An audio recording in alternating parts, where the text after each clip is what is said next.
Welcome to the 9-8 Central podcast, where we talk about growing a business, working in media, and building a team that we love. I'm Jen Blair, COO here at 9-8 Central, and I am joined by Kyle Jewell, our social strategist. Hey, Kyle. Hey, Jen. How's it going? Good. Today, we are going to talk about something that we realized is a problem maybe for us sometimes, maybe for our clients, for anybody who has probably worked in social media, thought about social media, specifically if you are a service-based business or working for a service-based business, right? Yeah. So what are some of the challenges that we're seeing with that? Well, even just for finding research, just finding places of reference to find information. How do I get better on social? Mm-hmm. Everything out there is kind of for product. It's just geared towards product industries. Here's how to sell your product. Here's how to show your product. Yeah. And we work with a lot of service that we kind of have as long as I've been working in social, has been almost 100% services-based industries. Right. And there are things that you can steal from those product-based help documents, but a lot of this we just kind of have to create our own method. Right. It's like, how does this apply to me? It's like you're telling me to go behind the scenes and show my product being made. You're telling me to show the packaging. You're telling me to do this thing or show somebody using it. But what do you do if the thing you're selling isn't tangible? Right. Yeah. And I think this is a really important topic. I mean, it's always been, but I think it's more timely now. Think about what the pandemic has forced people, not forced people, it's given people the opportunity to start their own businesses and share their own expertise. So I think a lot of people will are finding that it's really difficult to grow a services-based industry company in a services-based industry using resources that are out there currently. Right, so hopefully this helps. Yeah. And I think, part of a challenge is that we're in this era of large audiences, Instagram companies, think about it. Yeah. There's the Instagram suitcase, which was the away luggage, right? There's the Instagram vitamin, which is ritual. Yeah. The Instagram sheets, you know what I mean? Right. All of the things that are making us think. And they're things, they're tangible. Yeah. Yes, they're things that people are oh, I saw this thing on Instagram. If you're branding yourselves the Instagram thing, then clearly social has been successful for you, and you as a business, any business can probably say, man, I can get there too. But for a service-based business, do you feel that it is realistic to have similar expectations? Yeah. I mean, I think that's what everyone would want to aspire to, right? Everyone wants to be, if you're a lawyer, you want to be the lawyer of Instagram, but I think there's just so much more, it's obviously there's more competition, but it's just harder to physically brand yourself when you're limited to mostly you and your face and your space and the work that you do. And so the approach has to change. Yeah. But also think about the realistic limitations too of yourself. Yeah. If you're a one-man band or if you're a small company, the realistic limitations of who you can serve, your time is limited. Yep. You can't just bump up production. You can't just throw out more of your widget. Yeah. It's your time. Yeah. And does it even make sense? I mean, the brands that you mentioned, the suitcases, the vitamins, the sheets, wider audience for those, right? I mean, a lot of people travel. Everybody needs it. A lot of people need vitamins. A lot of people need sheets. I'm going to use the lawyer example again. If you're a lawyer, you're only serving a fraction of that same audience, right? So to aspire to have the same number of followers is, to your point, it's very unrealistic. You don't need to speak to all of them. You have your audience. You have the people who are going to purchase your services and leave you a great review, and it's not the same people who are loving the Instagrammable luggage. Right. And then especially with something like a lawyer and maybe a doctor, maybe, I don't know, there's so many professions that real estate is another one. Yeah. They don't need you until they need you. Right. And so that's another thing to think about. So then how can you set an expectation for yourself as to what kind of audience can I get? What kind of engagement can I get? Yeah. Yeah, I mean, I think the first thing is to look at your business offline, right? So what kind of customers are you bringing in? Who's hearing you through word of mouth? Who's coming to you outside of social? That's your customer profile. And then how do they live on social? So start to pay attention to those customers who interact with you or your followers who interact with you. Another good place is competitor pages. Yes. Who's doing the same thing you're doing? And then who are they talking to? How are people interacting with them?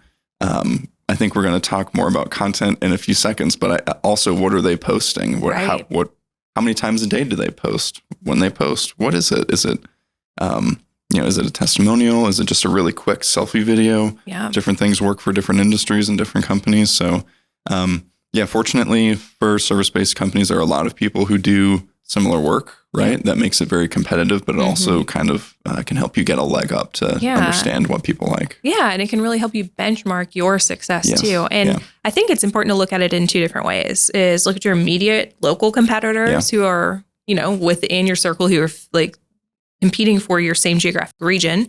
And then also kind of more aspirational or lateral, way out of your region. So is there somebody, if you're in New Jersey and there's a lawyer in California who's doing something cool, right? When, if ever, is your client base going to intersect? And if they're doing something cool that you like, can you adapt that for your audience too? Yeah, that's good. Another place to look to, and we talk about this all the time for our clients. Look at your lateral industries too. So not just, we're going back to the lawyer example, not just other lawyers who do like family law in your area, but maybe there's, maybe a family-owned like optometry center nearby that like they do great stuff. They have a great social following. At the core, they do, if you really strip it down, they essentially do the same thing. They help people through a service, right? So like, what are they doing? How are they talking about themselves? What do you like about their presence? And then how does it fit your audience? Yeah. One of the things we actually do that we don't have, obviously we are serving people through social media. And so it's not like a social media agency is going to come to us and say, help us with our social media. Right. So, but one of the things that we do is we follow and like and enjoy a lot of people who produce content for their social media business. And so how can we take tips and tricks and apply that to something like a leadership coaching service or like an IT scoping service? How can we take tactics that they're using and apply it to the content for other industries? They're not going to cross over, but we can be inspired by those things. And I think for service-based businesses, and especially how we produce content, we often encourage our clients to talk directly to camera, right? So we tell them like, what are topics that are relevant to your customers? What are problems that they're having? You have so much knowledge. How can you say that? How can you talk to camera? But there's a challenge within that too, is that once you turn the camera on yourself and you start talking, what is that? Right. So many faces, covering your Instagram feed, covering it's not as noticeable maybe on a LinkedIn or a Facebook as it is on Instagram or TikTok, but all you see is your face. Yeah. So then why is that a challenge? Right. Well, that's, we've had this before with some clients. And I think it's a challenge because it doesn't show really a diversity of your content. So there's some staleness that you get into with your audience. There's a lot of like, oh, have I already seen this one? Like, have I seen this video? So when you create a thumbnail that asks a question that's very pointed to your audience, if you just, it seems very simple. Like I'm probably oversimplifying this, but if you just spice up the way that it looks and feels in the feed too. Basically, it's the experimentation factor of social, right? I'm trying something new, and if this works, okay, this format works. Let's try a different thumbnail like this, and then okay, this didn't work this time. Let's switch back. But basically, it gives a fresh look at your brand, and really it motivates people to tap on that cover image on your profile. And I think that as the service yourself or the creator, you yourself get fatigued. And I think clients will wonder like, well, isn't this the same thing over and over again? So how can you use the tools that the platform gives you to up the visual factor, but still get that information across? Specifically thinking TikTok and Instagram, they're very visual. And if somebody's going to your feed and if they're seeing or discovering your content, it's really relevant to them and they're really diving into that, then they're going to go to your profile. And if they go to a profile that is just face after face after face with no indication of like, which one should I click on? What should I even start? Even what topic it's about too. Yeah, it's like Russian roulette, right? Just pick one and see if it works for you. Or, are you going to get lucky? I guess that's how that should work. But so if you can use a thumbnail, if you can use some sort of graphic indicator of what that subject is, then it really helps people dig into your content. Yeah, and they don't even really, obviously you want them to watch the video, but if you have a well built out like thumbnail strategy on your Instagram grid, they don't really have to watch anything to understand what you're about. Yes. Like I'm a lawyer, here's here's how to navigate this particular legal situation. I'm throwing that question up on my grid. I don't know why I keep going to lawyers, but I think it makes sense for service-based. Right. But once you start adding those into there, people start to get a sense of, okay, this person they have the answers for this sort of question, for this sort of situation, and that's who I'm going to go to if I ever need help there. Right. And I think the piece of advice for making sure that you're doing that in a successful way is like, what is your hook? Yeah. Like what if you're using a hook in your video, what is the hook that you're going to use on that thumbnail? What is the hook that you're going to use on your YouTube channel? It's almost like you ever fall into a Wikipedia rabbit hole? Yeah. And like you just keep following links. One of my favorite things, actually, this is probably a better example than Wikipedia. Have you ever been on the website TV Tropes? No idea. Oh, man. Okay. So TV Tropes is this database of like every trope that exists in like fiction and writing and like any sort of story, there's tropes, right? The same thing that happens over and over again. And so you can find different tropes and read about it and they link to other ones. It's like, see also this, see also that. And so like, you just get into this rabbit hole. I've spent hours on this website. Yeah, that's the least surprising thing I've heard today. And so like, how can you drive your customers down a rabbit hole of your expertise? Yeah. And that's so good. That's such a good example. Yes. And it all starts really with like going back to the thumbnails. It's here's the question I'm going to answer right now. And if you're creating content that's revolving around your business, like you're going to find these different stories and these different views. But maybe we should talk a little bit more about how to even get started with your content journey. Yeah. So this is so I'll bring it back to the product, like product heavy product. Is it product based industries? What do you see on their profiles like, right? You see the product. It's here's a product in use. Here's the product being made. Here's a beauty shot. Right. Here's how to get the most out of the product. Here's how your life is better. Exactly. Here it is on your desk. Yeah. Here it is in your backpack. Yeah. So you have a lot of things. I mean, you have one thing to show, but you can show it in a million different ways, right? Yeah. If you're service based, you don't have necessarily a thing to show other than yourself. And of course, you could switch up like where you're standing or sitting while you're recording or taking your photos. But after a certain point, it goes back to I'm just seeing faces now. Yeah. So I think it's more important to talk about what is like that core message, right? And we call it a drum, the drum that you're going to beat every single time. What is it? You find that. Right. And you might hear, if you've done plenty of research on how to build a social strategy, you've probably heard people talk about pillars or buckets or things like that. Yeah. And so typically the way that we like to plan our strategies, those are the 4 or 5 things that you will talk about all the time. What are the things that you need people to know about? For instance, like, is it, if you're the leadership development team, is it coaching? Do you want to talk about like building your team? Yeah. Do you want to talk about bringing in new services, that sort of thing? Yeah. Like, what are the 4 topics that you can just beat on the head over and over again and just really tout your expertise? Yeah. And they don't, I mean, this is like marketing 101. What are these are just key messages essentially, right? Yeah. And if you're a service-based company, a smaller one, you're probably working on all of your marketing yourself. Maybe you have a very small team, but you know your customer, right? Yeah. And you know what they want, you know what they need. You know what they ask. Exactly. Yeah. And that's the big thing too, is you can find these key messages based on the conversations that you have with your prospective customers and your current customers. Yeah. So a really good practice to start ramping this up is just to keep track of those questions. What are the topics that come up often in conversation? Yeah. And what then do people ask you? Right. And then it's just a very I'm not going to oversimplify it, but it's a very simple, I'm going to create content that answers this question. Yeah. Just start there. I mean, honestly, don't worry about varying the content types while you're getting started. Right. Just start answering those questions. And see what sticks. Yeah. And so, iPhone notes are a great way to do that. Some sort of to-do list app is a great way to do that. I mean, I have it all over the place, and there's always a topic that I can pull out, whether it's a conversation with a client, it's a conversation that we have internally, or even just something that came into my inbox, in a newsletter. And I want to say, like, think about this podcast, right? We have talked about social media for a majority of our episodes at this point, and we're still able to hash out a different way and a different lens of looking at social media. Right. It's all, if you think about it, and if you go back and listen, we talk about the same things all the time. We talk about pillars. We talk about beating the drum. We talk about repurposing content all the time. Yep. But it's a different perspective.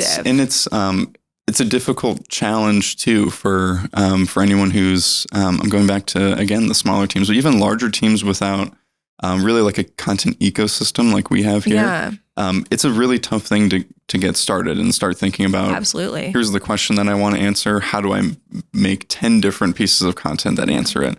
And it starts with those questions. It starts with just trying a few things. Oh, for sure. You can mess it up. Yeah, exactly. Yes, you can. And you fine. should, honestly. Yeah. You should not try to mess it up, but you should not be afraid to mess it up because even if it doesn't work, that's a data point, right? Yeah. It's 0 engagements is a data point. This did not work. And what you think you messed up, that might be the thing that goes. That's really one well thing that I think I get a lot of questions about when I tell people I work in social. They're like, "Oh, like so you just kind of know when things are going viral?" I'm like sometimes. I mean, sometimes something's going to do well, especially when you know your audience. But there are sometimes where you'll be surprised that I'm not going to call anything a filler post because everything we do has strategy, but something that's a little bit like lower on our funnel will do incredibly well. Yeah. And it just hit the right note and met our audience where they are. Yeah, so, exactly.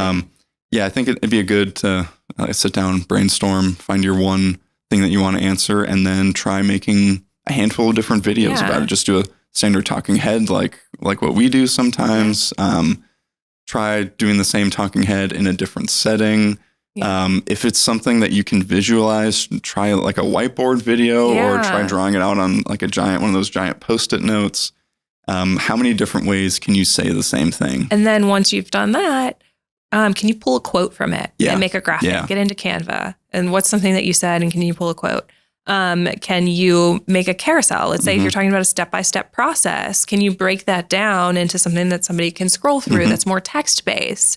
Can you take a still or some picture from your life and have a longer caption that really dives into a moment that hollers back to that question or that topic that you're talking about? So there's so many different ways to then think about, if I've got a video, what are the key elements I can pull out of that, and how can I turn it into a different medium? Yeah, I think a good practice for anyone just getting started, after you record that first video, challenge yourself to make a carousel post out of it, and then a static post out of the same topic. That's great. That's a really good exercise. That's one topic, right? That's one beat, one drum that you're still beating. But you have 3 pieces of content out of it. You're working smarter and not harder there. So. Now imagine if you did 4 videos with 4 topics, and you've got 12 posts. I mean, that's a month of content for most companies. Right. And I mean, you don't have to feel pressured to post every single day.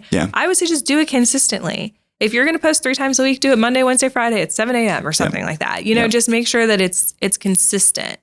And that's the most important part. So let's see, what else should we talk about here? Oh, one other thing, questions. Let's say another piece of advice that you always get is ask your audience questions.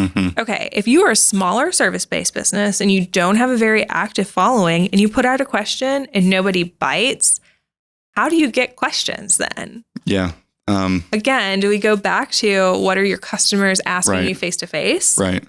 Can you dig in a little bit? One of the tricks that we like to do is we'll Google a problem and maybe find it on Reddit. And what are people in forums asking? Yeah, Reddit's really great. And I'm not sure that it'll work for every service-based industry, but at least for the majority of the ones that we work with, it's just it's a place where people ask their questions. Shamelessly. Yes. Because be careful. Nobody knows who you are. Right. So. But that's a great resource. I'm going to say, again, going back to competitor pages too, and see if are they asking their audience questions? Like, what are their questions like? I mean, that it's the same industry, so you know that your potential customers have the same questions too. Yeah. It's a tricky thing. And also it kind of stings too. When you ask a question, you don't really get the engagement that you want. That's just part of building your social presence. You have to, there's some things that just don't work, and Yeah. you learn from it, and then you kind of hit the drawing board again and go back. Right. So I think that these are all really solid things to take into account. There's so many more pieces to that. Like we didn't even talk about hashtags. We didn't even talk about what platforms are right for you. There's so many different ways that are other things that you can take into account when building for your service-based business. But I don't know. What do you think one of the biggest takeaways that you want people to have in mind from this? I think it's a really soapy piece of advice, which is just start. Set aside the time to really think about what those key messages are. Everything is going to be built off of that foundation. I think the other thing is once you get into like a groove or a rhythm with it, you're going to feel like you're repeating yourself a lot. Yep. And that is a good thing. It's okay. Those are your key messages that you're repeating frequently. That's kind of the point of having a communication and marketing channel is to deliver those messages on a repetitive basis. That's pretty much what branding is, honestly. It's just repetition. Right. So if you get to feeling like that, you're not doing anything wrong. In fact, you're probably doing it very right. You're actually doing something good. And then I would, just try. Yeah. Try something. As much research as you can do without completely overwhelming yourself will be helpful. But there's also a limit to doing your online research. You'll end up on pages that really don't make sense for you to aspire to recreate. Yeah. Stay within your industry. Find 5 or 6 other profiles or companies who aren't in your industry that you want to emulate, and kind of keep it at that. Don't try to compare yourself to other bigger brands. Exactly. Sweet. All right. So what are you digging this week? I'm digging the latest book, latest Hunger Games book. Our very own John Godwin. Yes. Got me up to it. It's been, oh my gosh, am I going to say 10 years since I read the last? Oh, I remember it's been, I think I was still working in a restaurant when I read the first one. So it's been a while. I'm having a lot of, wow, I'm old moments lately. So that's a wow, I'm old moment. Welcome to You're Almost There. Yeah, no, it's good. Well, it's great because we got to record this one. So I get to live this one back again in like a week or 2. So the story of Songbirds and Snakes. Yeah. I'm not very far into it, but it just brought me right back to the old ones. Really? So good. Yeah. I'm excited. So I downloaded it on Audible, and I just have to remember that I did that and listen to it. There was something about the experience of reading that first book that was just really unlike anything that I had experienced in a long time in literature. Like it just the constant suspense. You couldn't stop. No, I think the majority of the people that I talked to who read the series read it all in like a weekend or a very condensed period of time because you can't put it down. It flows, and it's not even. Gosh, I feel like it just didn't try too hard to do too much. It was like we're telling this story. Here's like I'm doing it descriptively. It was very clear. Yeah, the suspense was amazing. Yeah, like you were invested in the characters. Yeah. Like if I were to sit there and say, like, really analyze the writing as I do, is it the best in the world? No. But does it get the point across? Does it like help you see the picture? Does it propel the story forward? Absolutely. Yeah. There's some social advice in there too. Yeah. That's a good advice, isn't there? What are you digging? I am digging Only Murders in the Building. It's a show on Hulu. Yeah. If you haven't seen it or heard of it, but it has Steve Martin, Martin Short, and Selena Gomez. Second season just came out not too long ago. Yeah. It's great. I love that show. It's quirky. It's goofy. It's just feel good. It's a good, like, it's good for a couple like generational humor scenarios, like 1 or 2 an episode. It's just nice and refreshing. Yeah. Also great writing. We were talking about it earlier. Yeah, such a great script. And like I fell down a rabbit hole of like Googling that building because I wanted to know if it was real. And so the building is real. Yeah. It is apartments. Like they're not filming in there. They do the exteriors, but I think they're on a soundstage because I'm like, man, that would be such a cool place to live. Is it still called the Arconia? No, I can't remember what it's called. I'll look on Zillow because I mean, there's like a cool $6.5 million apartment that I'm looking into. Nice. Yeah. That really actually puts the show into perspective a little too. Wow. Anyway, thank you so much for listening to us today. If you are a service-based business and you're looking for ways that you can make the most of your social media, feel free to reach out to us. You can do that so many different ways. 9hc.org is our website. You can follow us on Instagram. You can follow us on Twitter, LinkedIn, Facebook, and now TikTok. Which is awesome. So go and watch some of our goofier content if you'd like. And then, subscribe and rate if you're liking things. And hopefully we'll catch you next time. Thanks for listening.